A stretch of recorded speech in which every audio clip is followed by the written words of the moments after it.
They are old friends. They are characters that you grew up with. Comic strips are still a thing that I think is a monumental art form. We honestly try to bring, true art, entertainment, and literature and stupid gags, lowbrow humor, to people, to lighten their load.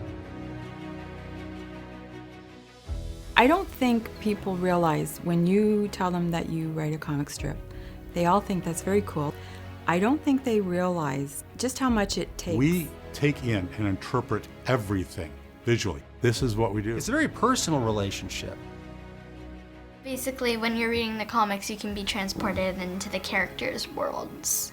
It also shows by looking at pictures that you can tell what's going on, inferring things. The comics were the part of the newspaper that were for me. They were my friends in the comic page. If you read it in a certain light, Charlie Brown can be a tragic character. Other people who would say Charlie Brown got me through the worst years of my life. People think of Charlie Brown as the loser, but he's not, because he keeps trying.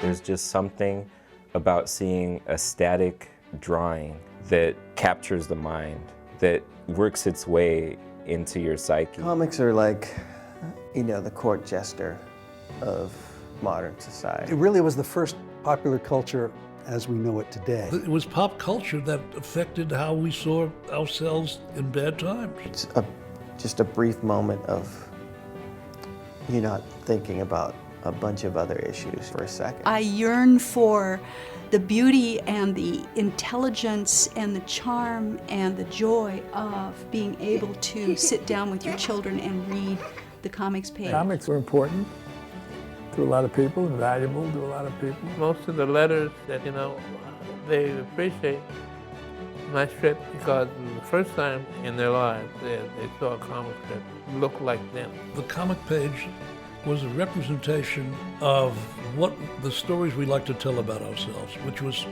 a mythology. I think it's more to cartooning than just entertainment. It's almost folklore for Americans. And if you talk about the power of comic strips, you can't get any bigger than what those 4 little simple boxes did with so few words and with so few lines, and it was like a beautiful haiku. We all start with a blank white sheet of paper.